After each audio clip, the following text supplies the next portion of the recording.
to be up dancing.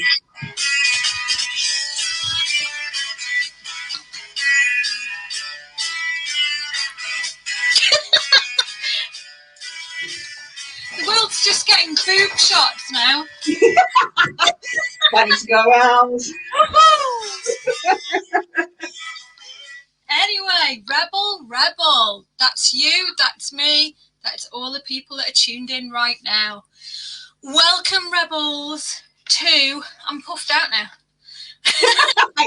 Done. That's it. 5 minutes more. We're done. Welcome, rebels, to Lisa. And Lisa, welcome to the limelight. It has been very much something I've been looking forward to this tonight. I am just about to check on the old Facebook scenario. Oh. Just to make sure I can see comments coming in. I can see who's watching. So we've got a few people watching at the moment. Guys, if you are live with us right now, put a comment in the comment box. Tell us who you are. If you haven't given StreamYard permission to have your profile and photo, etc., then we won't be able to see who you are, but you can tell us anyway in the comments. So, Lisa Avins. Woo! You are a proper rebel role model girl. And I am so happy to have you here. Hi, MK. Evelyn. So where do I start with you, Lisa? My goodness. So we've known each other now for not a long time, have we? How long have we known each other? I think it was kind of end of October last year through LinkedIn when you were asking for like that research piece, and it excites me because you asked for it in voice notes, and I was like, I really like this woman. Normally you've got to go like this. I could just sit with my phone and go, this is what I think. It was great. Of course, that's what that was. Yeah, I was trying to think the other day how we knew each other. I completely forgot. All right, Rachel. All right, Witten. Witten's eating his dinner, Sir Stephen of Whittington. Has he got a cravat on? Has he got what? A cravat on? Have you got a cravat on, love? Tell us. Ain't got that off for me. So yeah, we met via the medium of LinkedIn, and I was doing some research for a little project. And we just got on like a house on fire immediately, didn't we? We did. Because as part of as you are a wonderful giving person, you'd given a gift of a 30-minute coaching slot. And that turned into an hour and 20 minutes. As is our way. Yes. And you are your background is learning and development. You have lots of, he's got a dinner jacket on apparently, Mr. Sir Witten. You have lots of good stuff going on in your life, particularly right now. You've just set up your own business called Trainingporium. What's the website address? The full address? www.thetrainingporium.co.uk. You'll recognise it instantly because it's a splash of colour that you will embark on. Which is very much like you. You are a splash of colour. So that is HTTPS.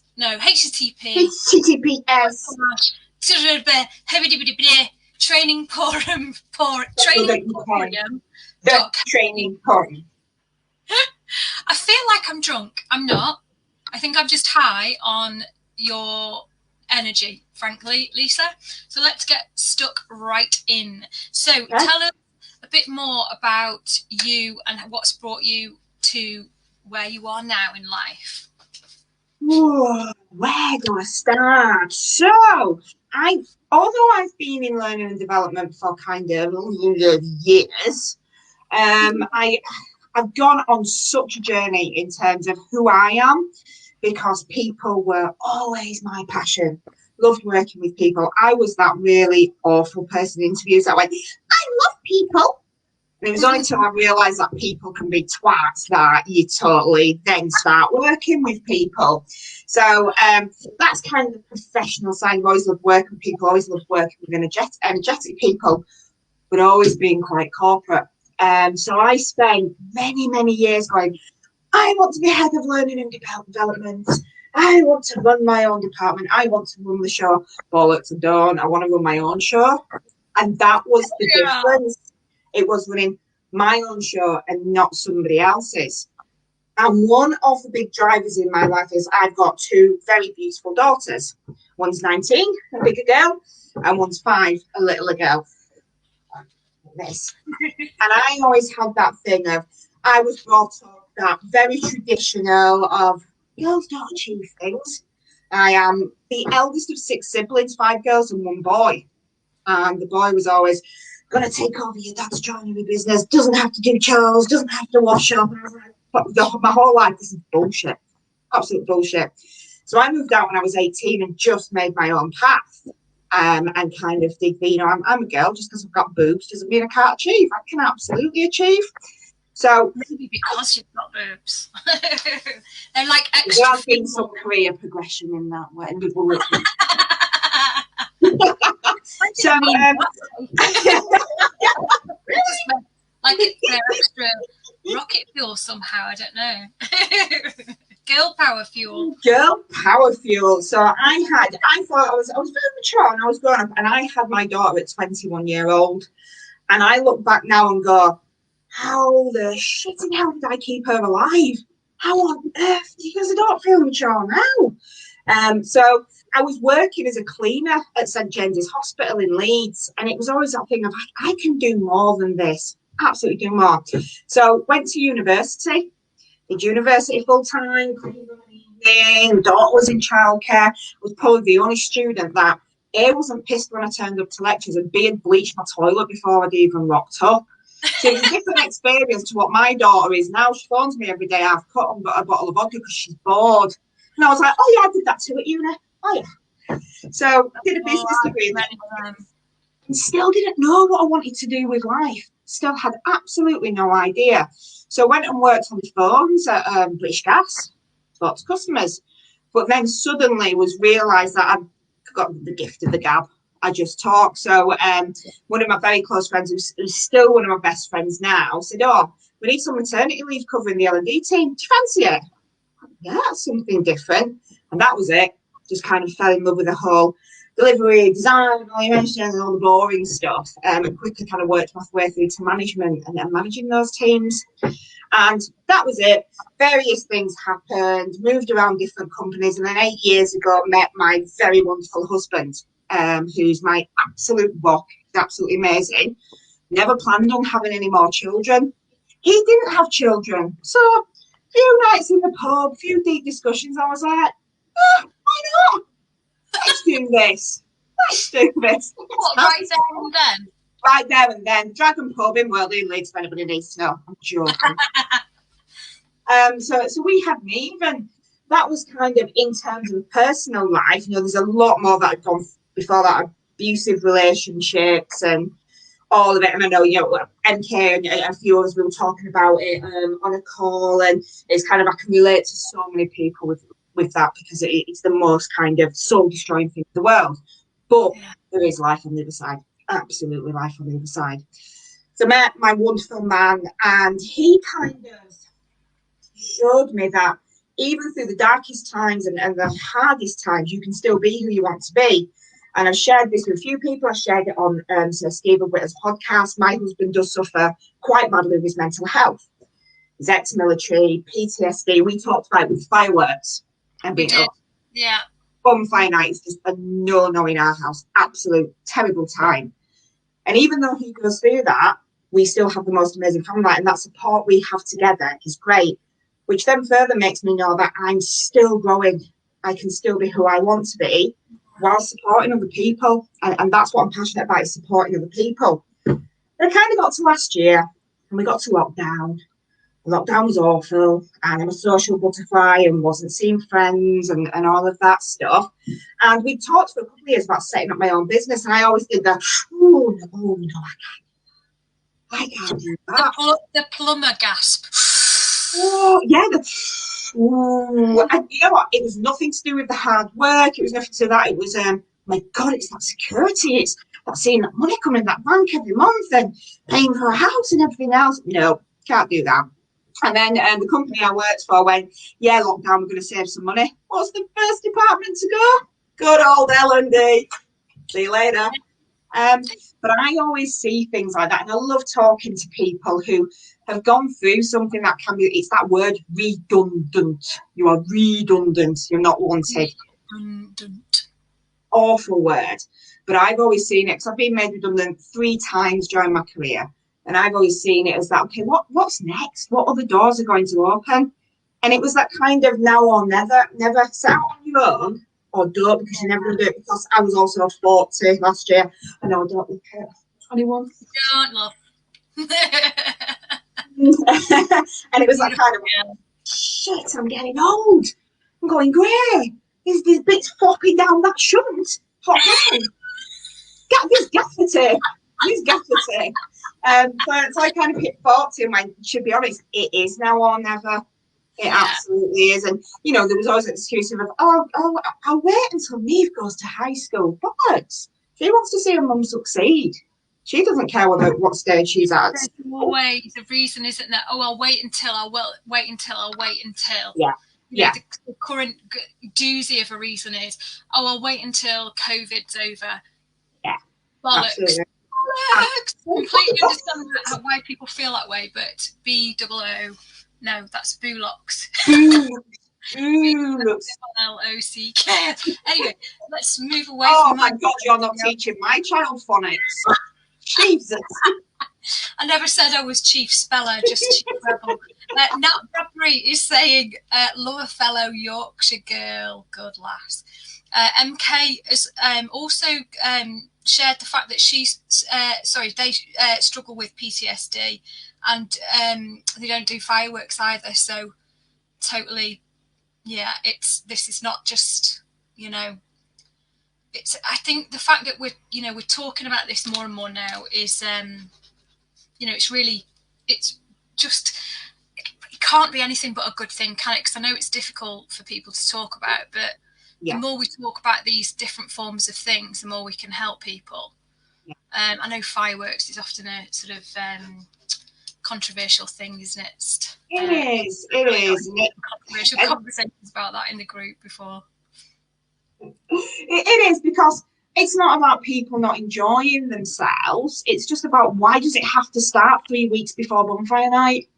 Yeah. Why does it have to continue right through? Why, you know, New Year's Eve, does it have to start at 2 p.m. in the afternoon on New Year's Eve? Why can't you just do that? You knew when it was happening. No, it's a little bit more. I think with the PTSD, because there's so many levels of mental health illness and so many different, and we talked about this, so many boxes that people are putting with it, that it's almost, my husband went for years with, he didn't want it mentioning to anybody, he wouldn't talk about it, he would never have been comfortable me coming on something like this and talking about it, because it's always seen as a weakness. But he's kind of grown into that. It's not a weakness, it's a part of who he is, and actually it's what's making him great now.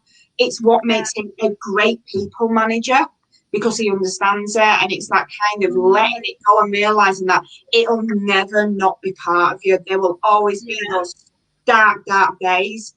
There will always be those triggers, but it's about, okay, how do we handle them? How do we just say, oh, it's a bad day, get over it? But okay, how do we change things a little bit right now to encompass that until we get out of the other side? How do we do that? Absolutely right. Yeah. And you know, it's MK says, why any loud bangs and me are a no-go as well. Why set fireworks off in the day? You can't even see them yet. Good point. Exactly. You know, and again, you know, MK is a great example actually of how I know MK is going to blush with this, but you know, they're a great example of how if you talk about things and you bring it into a space like this, it gives other people permission to talk about it. And I think I personally see if somebody talks about their mental health issues, I see them as being stronger. Yeah, absolutely. As a result of that, you know, not stronger because you're talking about it, but stronger because you're able to kind of share that and have the bravery to step out and be that the person you are in the world. Yeah. Despite all of that, you know. But also feeling that you're not going to be judged by it, and it's not going to be a tag to you. It's not going to be a, oh, well, yeah, well, we know, so they suffer with the mental health. It's not a tag, because it can release so much creativity. It can make you such the best person in the world. And, you know, I don't want to say embrace it, because that's one of the hardest things to do. You know, my husband suffered for so many years and years from being a small child with different things. And it's about recognizing it and knowing those people you can trust, where you can say, I'm off back to bed because I can't cope with today. I don't want to adult today. I don't want to do it. Yeah. So that's fine. And you can, you know, talking about obviously rebellion as we do in this forum, it's almost rebelling against the stigma that comes with that, rebelling against the assumptions that would stop you doing what you want to do in life and all of those things. We've got some good input as well here from, let me just see who that, I think it was Nat. Again, Nat Bradbury again was saying, I've been through similarly, so abusive relationship has lost me for the past 11 years, complex PTSD, amongst other things. I don't like people, worked since 9, but skipped to uni and started my business in 17. At 17, one foot in front of the other helps make the dream work. Wow. Yeah, amazing. That's so powerful, and it is about that, and it's one of the things I talk about. So in terms of my business, even though I'm kind of a seasoned, we'll use the word seasoned L&D professional. It sounds a bit posher than I've been in it years. It's so staid, and it just doesn't grow and change. So I'm still in the corporate world, even though I set up my business last August and working really hard on that, and you know, got a couple of contracts under my belt, which always feels great. But one of the contracts I got, which I'm so excited about, is somebody I used to work with, where I've kind of gone in and gone, I'm not doing what you want me to do. I'm not going to do a 3-day long leadership development journey in 7 modules and with a test at the end and all of that bullshit. We're doing it in 3-hour stints, and then you're going to go away, you're going to practice it, and then you're going to come back and tell me how it went, and then we'll change things around. And she's so up for that. It's unreal. So that feels really good, because it is about blowing off the corporate nets, and it is about taking away those shoulder pads. And it's about being brave. So I think in a world such as mine, and you've been in that world, and I know a few people in the group have, L&D has always been seen as that. I'll tell you what you need to do. You just go away and design it and deliver it. Yeah, it's and we never went, no, this is not the right way to go. Yeah. So even though I'm still in the corporate world, for a very good reason, it's not going to be forever. It is literally to save up a deposit for a house. That is what it's for. So every bit of that goes into our beautiful dream house that we'll be buying, and then that can be pushed to the side. You're doing so well. You really are. I know you won't mind me, wind me. I don't know what's wrong with me tonight. You won't mind me saying that I am your coach, am I not? And, you are. I've seen you, you know, progress in a short space of time. You know, really kind of make some real significant moves forward. And you know, I always say you are a force to be reckoned with, because you've got so much energy and so much commitment, and you know, you've really nailed that kind of higher motivation that I talk to people a lot about.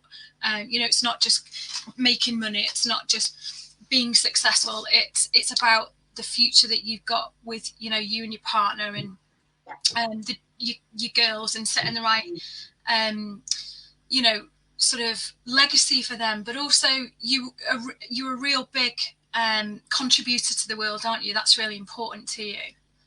Hugely important, hugely.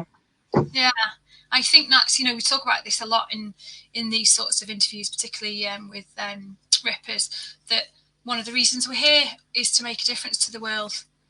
And you know, you certainly do that. So what would you, if somebody wrote like a biography about you, and let's skip to a few decades down the line and you've departed the planet, what would you like that biography to say about you as regards a legacy that you've left in the world? Ooh, that's a good one. In terms of a legacy, I think it would be that the colour has been stripped from the world. Yeah, it's a bit out. I think it would be that energy. It would be one of the things I love doing more than anything else is just making people smile. Just absolutely seeing So a smile on somebody's face is so important to me. Because if you can do that to one person every day, you've made a difference to their day. And it is about making a difference. I, during the first lockdown, one of my very, very close friends fell and didn't just break one arm, broke both arms. Quite difficult during lockdown, why that. break one when you can break two? Oh, do you know what? She hadn't even been drinking. That's what was most disappointing about. I was like, she's a proper lush. I was like, I just don't understand this. But rather than send flowers and grapes and all this, send her a potato. Because actually, she can plant it and grow it, and it's something that lasts forever and makes her smile. That's beautiful. Yeah, That's exactly. beautiful. A potato. But it's just like, Okay. oh, I loved it. And she was like, the fuck is this? She went, I know. She said, the thing is, as soon as I opened it, she said, I said to my husband, this is from Lisa. This is definitely from Lisa. I was like, yeah. But it's like, I had a conversation last week with Sir Steve of Witten, and during that conversation, we were just taking pictures of each other, just as teddy bears and stuff on FaceTime. And not everything has to be serious. Not every conversation has to be serious. As much as we can possibly get, I reckon. Just generally, never mind now. And you are the queen of that. You are the queen of fun and laughter, and just kind of questioning things. And you are a questioner, aren't you? As regards sort of Gretchen Rubin tendency, and you definitely challenge that status quo. So you're absolutely perfect as a role model for this group. I'm a child. Why? Why? Why? Why? Why? So funny. It's sorry. No, you go. Because it is just that matters. And one of the things that I think I annoy myself with, and I think I annoy my husband with, he always says I don't annoy him, but he lies. I think he lies. He wants to smother me in my sleep. He doesn't dare. That's probably about right. And I get bored very easily. Very bored. That's why I like the random conversations. I like doing the random things. I said on Saturday we just had a child's party for me for no reason. Wasn't a birthday, wasn't a special occasion. We just did pass. We put party dresses on and we just had a party. I'm still at that tender age where, I shouldn't be doing this, but I do. So on Friday night, Saturday morning, me and my husband are up till 3 o'clock in the morning, still drinking wine and dancing to take that. Oh, see, I just love that. I was just like, I'm so tired. I'm so tired. Oh, God. That to me sounds like the dream. Because I do that on my own, and the dog gets bored of it. So I'd love to have somebody who lives with me that I could because I just think that's dead romantic stuff, isn't it? To have a partner in your life where you can just play silly buggers and dance till 3 a.m. to whatever. Rachel says, don't grow up, it's a trap. I totally agree. But I think that's wonderful if you've got someone in your life that you can just do that with. I just think that's amazing. Yeah, absolutely. So I don't do bonding. That's why this group is just amazing, and the conversations and everything. Because you look through Twitter or Facebook or anything like that every day, and literally you chat to the same thing. Whereas there'll be something new that comes up every day, which I share with friends. I say, "Oh, you'll never do." I mean, he's so drawn into the lives you do with Rippers. If he's not, he's sat there on his Xbox, and I'll just see him going, and they're like, yeah, they're right. Oh, God, I love him. Oh, bless. That's so cool. I love it. We've got so many good comments in the chitty chat. MK has declared that themselves as Peter Pan. Totally spot on. You absolutely are, MK. So somebody, I need to check who it was. Something about a potato. Let me find out who that is. So somebody said something about potato. So Stephen of Witten said, "Are you sure you didn't send the potato to rub it in that she couldn't peel it?" Awful. Bless him. So, so you have, we were talking before we went online, weren't we, about the fact you had a rebel role model in your life, didn't you? I did. My wonderful Nana. My Nana was my absolute everything. So I was brought up by my Nana for a while when I was much younger. And she died about 16, 17 years ago now. And that completely devastated me. But she was an absolute full-on rebel. I mean, she didn't live in one of the nicest areas in Leeds. It was quite a rough area, but nobody would have messed with her, not with Nolene. She had one of the, the Queen Mother's handbags. She carried a brick around in that handbag. And when I kind of said, what are you doing that for, Nan? Why are you doing that? If anybody tries it, they'll get it. They'll get it. And I just have visions of having to go and bail out. Swung a handbag at them. Absolutely. And it was such if you've seen the royal family, not posh royal family, so that is my family. Mother on sofa with fag. Dad probably have washed his jeans for 25 years. But then when Norma comes staying, she's coming down on the stair lift. She was classic. And there's the old Peter Kay thing. She lived in kind of sheltered housing at the back end of her life where they had the red rope. And it was literally, she would stand you there in front of the red rope and Dougie will come through. Don't touch it. Don't touch it. What did I do? Don't touch it. Of course you did. Of course you did. Yeah, it's a good job I can run fast. That's all I'm telling you. That brick will come in. Which she did a group like this. And I don't think she's on. I hope she doesn't mind me saying this.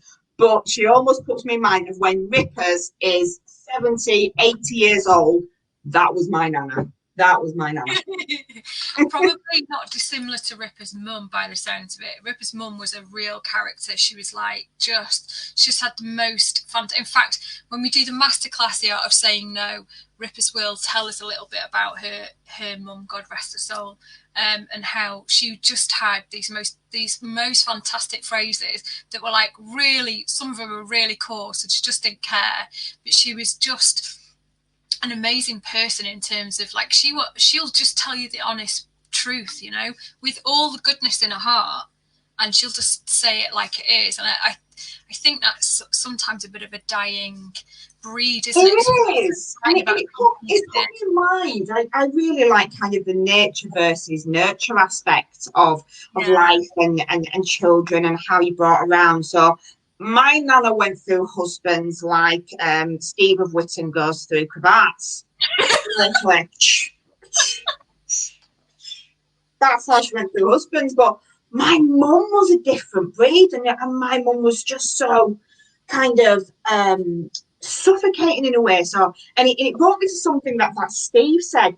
I didn't get my ears pierced until I was in my 20s because my mum convinced me that that's how you got HIV. That is how you got, and it was that kind of question of, oh my God, and that fear. Wow. I was going to grow up then. I was like, oh, you're talking bollocks, love. You really are. Here's a pierce now. We're okay. We're okay. But no, wouldn't have dared because. You've been tested. Are you okay? I'm fine. I'm fine. I've taken out the test. I'm not insane. Well, no, yeah, no, I'm not. Speaking of which, MK said her mum was what we mum was called mom. In fact, she's put mom.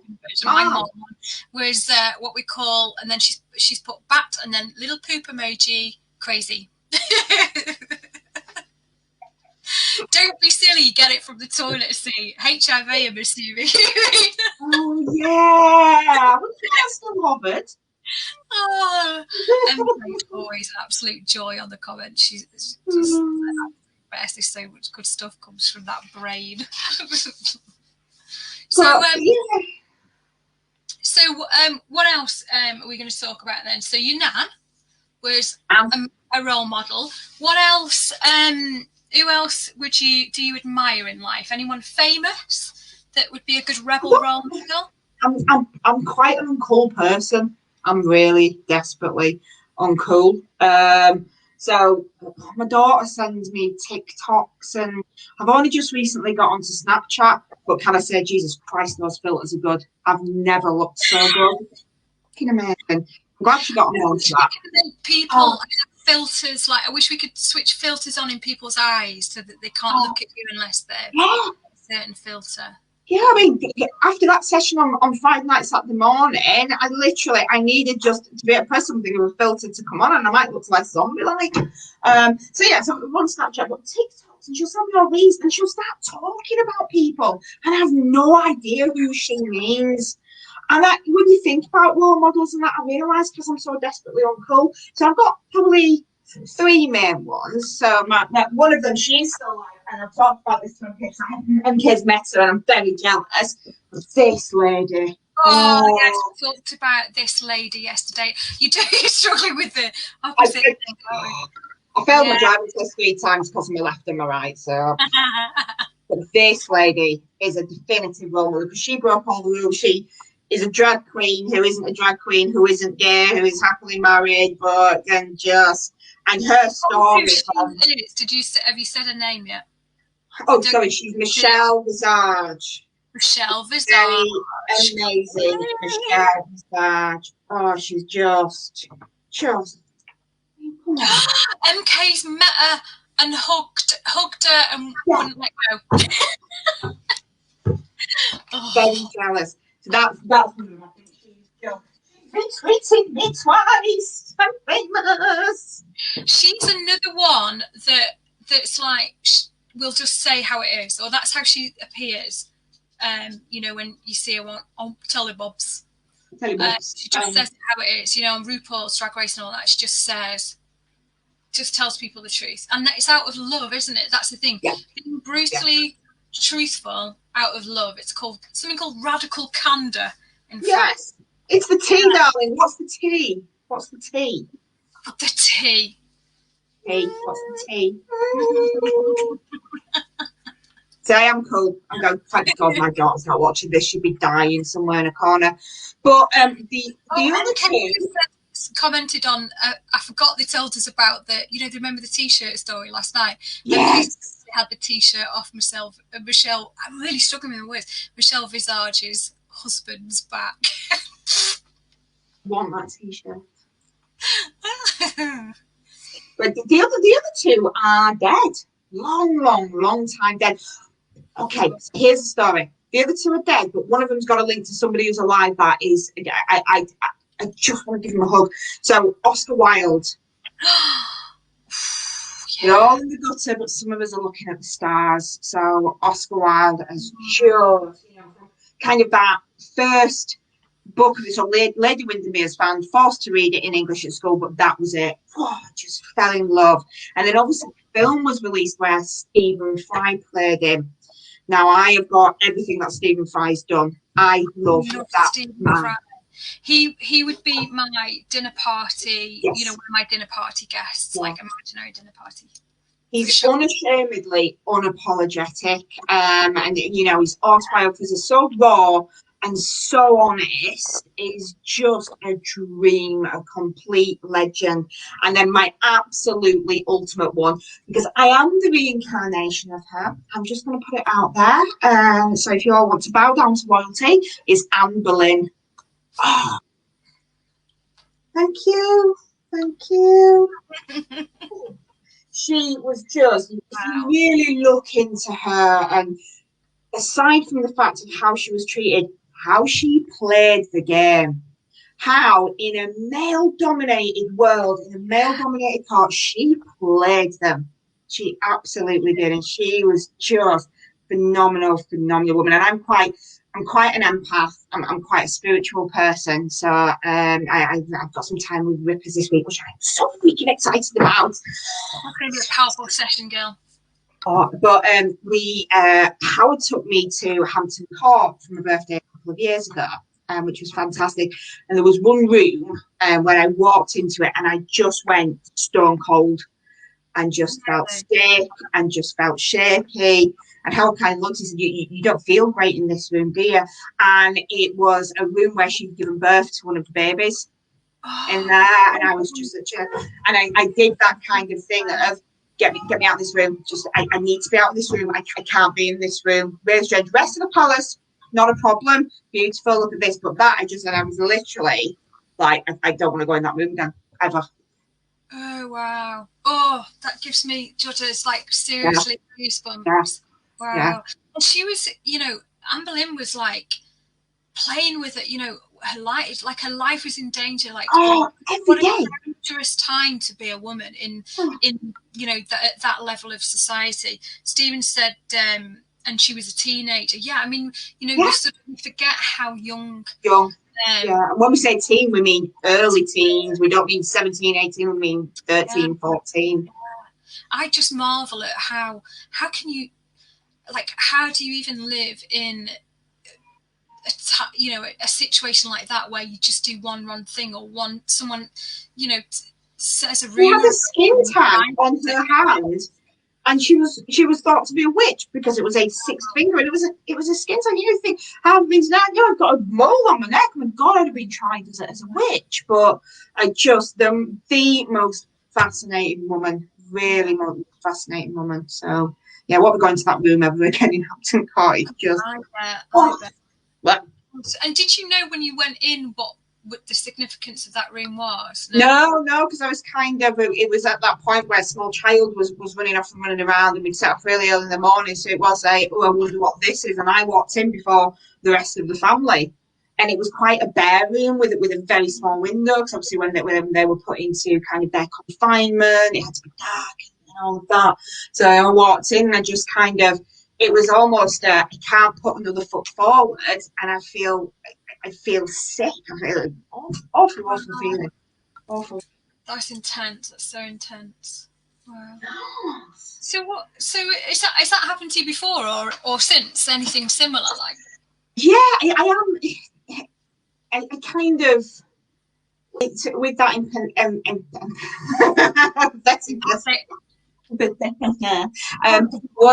one of the things, and we were talking about it just now, weren't we, about losing things, and I always, if I lose anything, I'll say, oh, come on, Nan, where is it?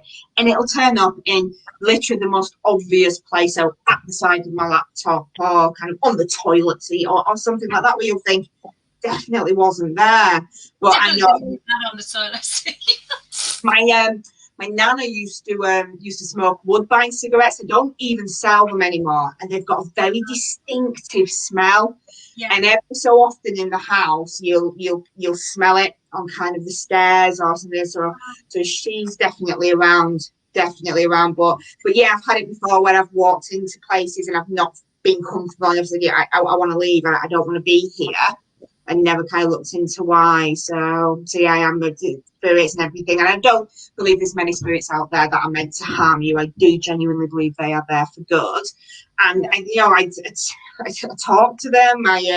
We do card readings at home. Loki is one of my spirit gods. Of course, he is. He's the god of mystery. Oh yeah, cool. So yeah, but massive affinity to Loki. Massive affinity. Yeah, wow, that's You learning lots about me today. It's cool.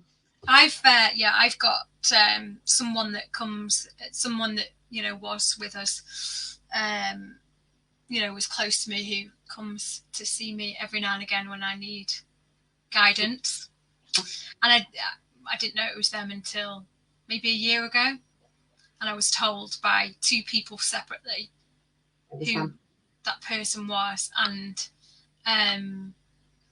I couldn't. They described exactly the same thing, and there was no way. And just out of the blue, you know, I was on a Zoom, and both of these people said to me, "This person's like to my left," and there was no way that I could deny it because of the descriptions and the two people separately saying it. And I was like, "Oh, okay, I acknowledge now. They've been there all along." And it's one of the weird things now. My daughter. Sorry, go on. I was going to say, they've been trying to communicate with me for ages and get my attention, and I was like, la la la la la. Right, classic Stephen comment here. It's gay ghosts that give me the willies. You wish. Do we not have the power to bar people? Yes, I do. He's on thin ice. As if the group would be the same without him, eh? Right. Flavour lacking, wouldn't there? Sorry, what were you going to say? Yeah, I was saying, I think, like you said, when two people have said the exact same thing, and it kind of gives you that trigger of not like you're not on non-blue where you suddenly got, it makes sense. And I think, I don't know whether it was a live you were doing or if it's a conversation we had in, but something kind of fell in your room while you were on, just really like, our jaw fell up, and it was just very, very random. Yeah. And it was like, yeah, and it's things like that. So my daughter, my eldest Charlie, she's not really into stuff like that, but even she'll say, "Oh, Nana's around," or we'll both be sat in the room in complete silence, and you'll hear the footsteps on the stairs. And even she's now got to take in, "Hiya, Nana." Hiya, Nana. Oh, bless. Hiya, Nana. That's cool, though, isn't it? Yeah. Stephen's taking his ball back now. He's having a sulk. And to go get another cream egg put out of the fridge with fun. I love these tangents that we go off on these sorts of chats. It's really cool. So so you being, you know, a rebel and, you know, a role model at that, and being kind of a questioner and just kind of, you know, a sort of FU attitude to the normal crap. Has that brought you any challenges in your life then? Oh my God, so many challenges, so many challenges. Personally, and I'm professionally because of getting the pushback. Personally, I never took it into my professional life for years and years and years. I was the yes person. I was the one that would take on too much work because I didn't want to let anybody down. And I spent a lot of kind of my young years, I'd say, probably up until my very early 30s, being very much people pleaser. And because I'd never had that type of upbringing where somebody was proud of you or you were told you were proud of me, I was the eldest of six siblings. When each sibling came along, bloody hell, that was it. You pushed further and further out the door. And I remember I moved out on my 18th birthday. Yeah, I'm 18. I can legally move out, got my own flat and everything else. And because of everything that was going on, I failed my A levels. And I remember my mother driving past me coming up a road and stuck her head out and went, "I could have told you that would have happened," and drove off. Oh. You know, it was that kind of thing. But actually now, I'd go around and see her and go, how dare you? How dare you? And that's kind of a thing of, look at where I am now, look how successful I am. And I think there is still part of me that still kind of craves that. Come on, tell me you're proud. But I don't think she can anymore because I think it just pride's got in the way and everything else. But I think because of that, do you know that she gives you, like, do you feel that she does give you that approval in an unspoken way? Like, do you think she's, you know, she sort of admires you, is proud of what you've achieved? No, because I'm going to tell you why now, and you probably agree with this comment. I'm called posh without my family. Oh, really? Stuck up. Yeah, posh Ash, got an head up her ass, that one. Oh, no way, man. That's mad, isn't it? Yeah, so it's a weird one, but I kind of went through that curve of then just doing anything to make people proud of me. Being that person, taking everything on board, doing everything that I should have done. So when I had my daughter at 19, that was a previous relationship. It was very much, oh, now I shouldn't work. I got a job in a bookmakers and I was so proud of that job. I was in Dunn's Bookmakers. I was taking bets. I was interacting with customers. Wasn't the done thing for a girl to do. I had to leave. Girls didn't do that. Girls didn't do that. Yeah. And it was that kind of, you should always be what you were born to be. You're born to be a girl. So that was the first mold that I had to break out of. And I think it was Charlie that helped me break out of that. Because I thought, well, she's a girl and she's not going to be that. So I went to university. I got a business degree and started that L&D career. And then just for a long time, it was just me and Charlie. And it was great because I could kind of, okay, I can do this on my own. I can make it work. And then fell into quite an abusive relationship for a couple of years where you kind of question yourself as to why didn't I get out of that earlier? But it's not that bloody easy when it's kind of that emotional abuse as well as abuse. But got out of that, and then, like I said, met the most amazing man, which is now where my rebel side has just kind of gone, do you know what?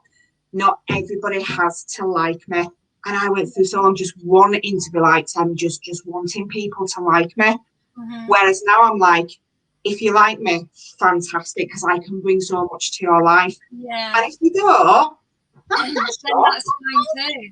Yeah. That's no problem. Absolutely your problem. And I can't remember, I think it was yourself that was saying it on a live. I remember a conversation anyway where when you change and when you become more of a rebel and when you grow and when you get older, you will lose certain friends along the way. You will lose certain people. And that's happened to me over the past few years.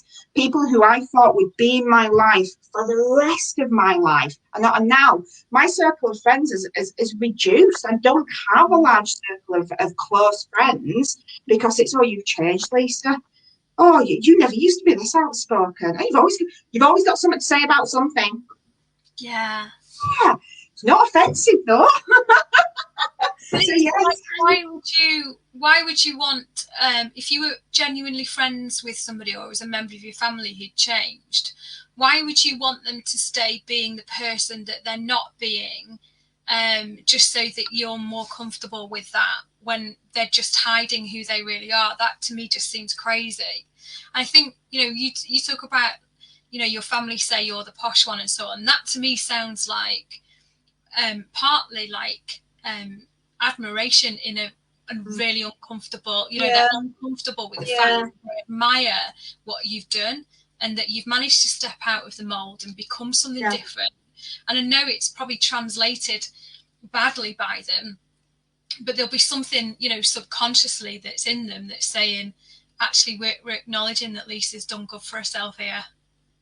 And people show that in weird ways, don't they? And particularly if they're fearful of it or it's unfamiliar to them, then they'll give it a label that's perhaps appears to be quite derogatory. So I mean, the kind of one of the standpoints of my life and that kind of, oh yeah, I've made it, was when Charlie turned around to me a long time ago now, and I said, oh God, Mum, you're rich.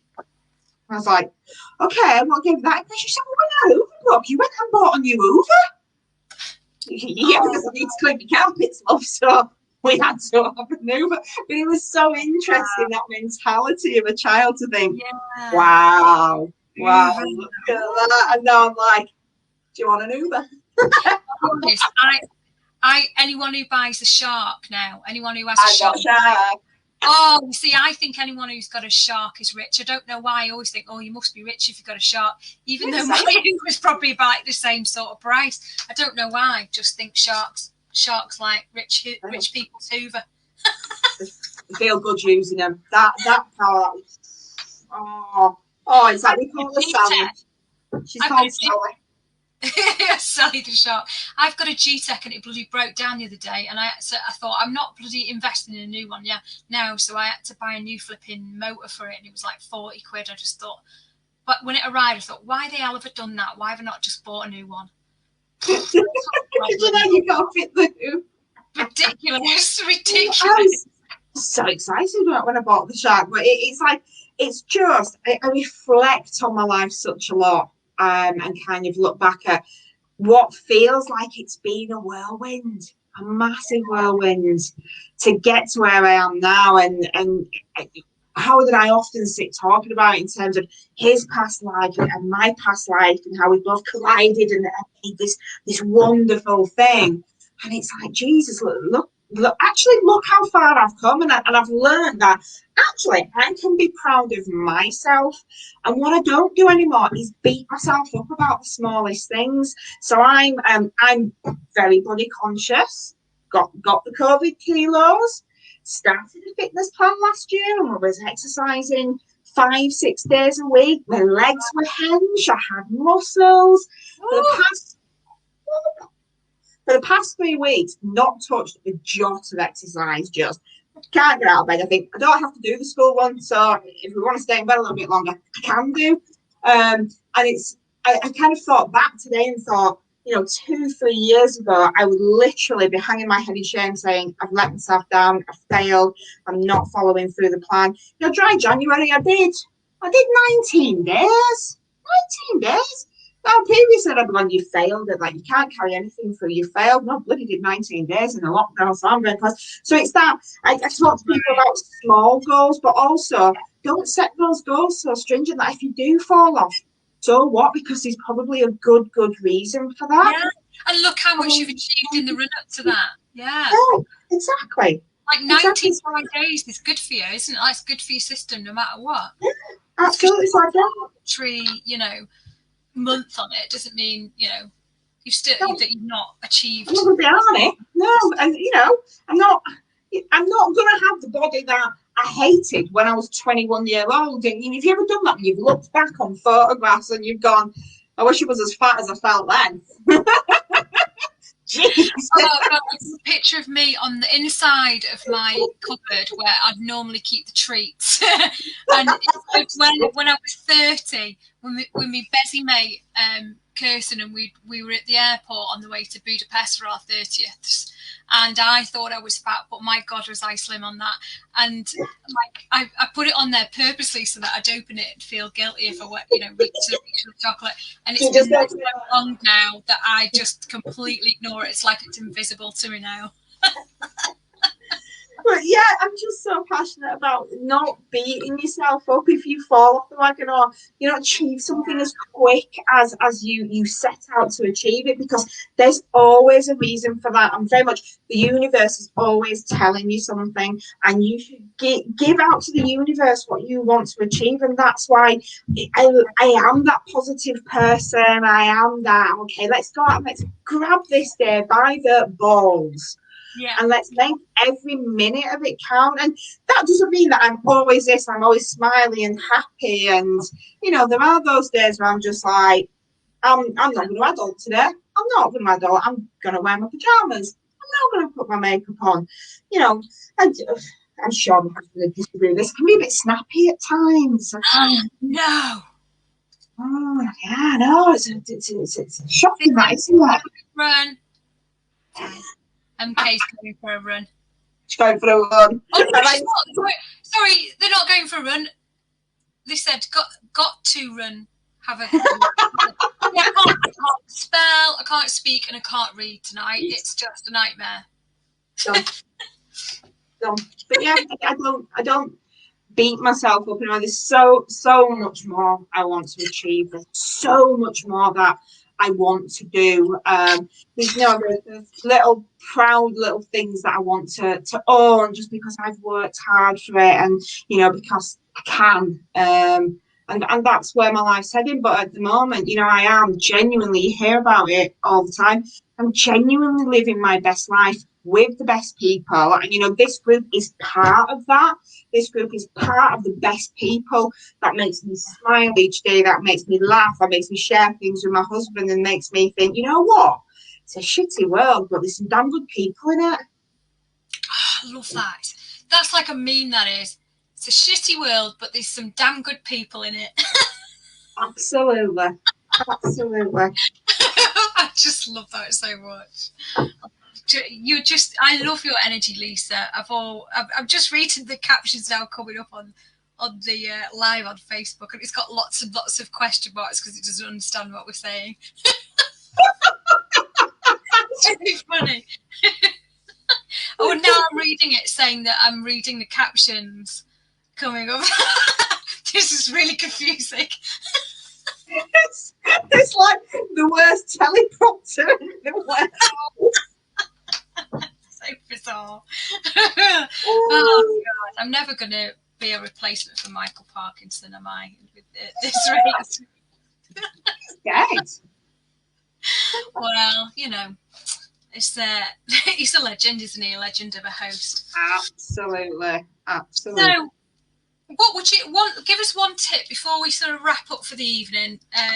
Give us one tip for budding status quo swervers out there. So the people perhaps who are not as sort of assertive as you are, not as confident as you are about being who you are. What one tip would you give people that are trying to explore this world of rebellion right now? Just be kind. Oh. Just be kind. It's one of my mantras that I take through everything. a rebel doesn't have to be loud and gregarious, and I am like, that's who I naturally am. I'll always be that one to start a conversation. I'll always be that first voice in a room, and I spent so long in my career with people being, you don't always have to be the first one to speak. Why not? Why not? But that doesn't mean I'm rude. That doesn't mean I'm uncouth. And one of the things I will always say is be kind. And I'm a massive Doctor Who fan. Absolutely. I'm a Whovian.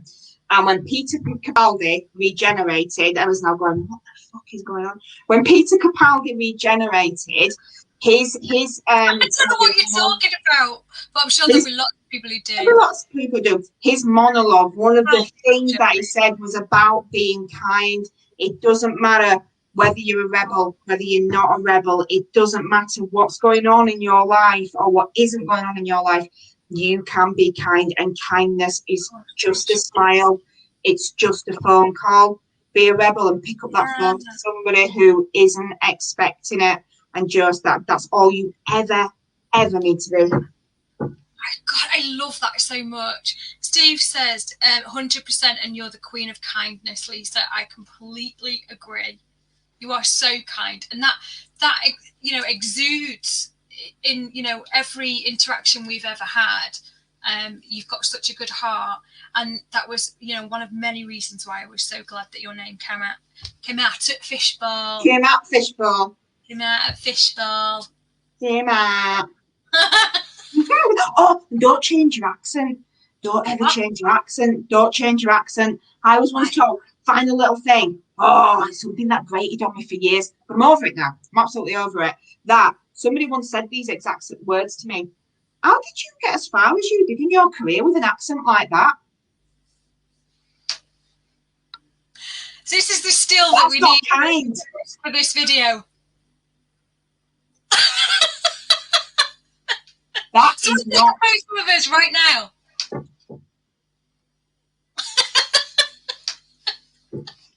It's almost a bit like a blow-up doll.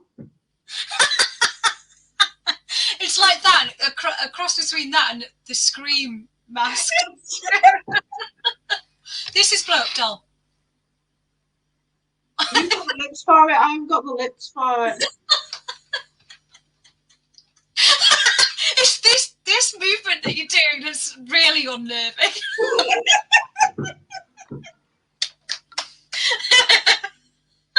I've got the final word on this interview is the blow-up doll. After we've had such deep, profound stuff, this is what we resort to. This is how we do. This is how we do. Oh, God. I absolutely love it.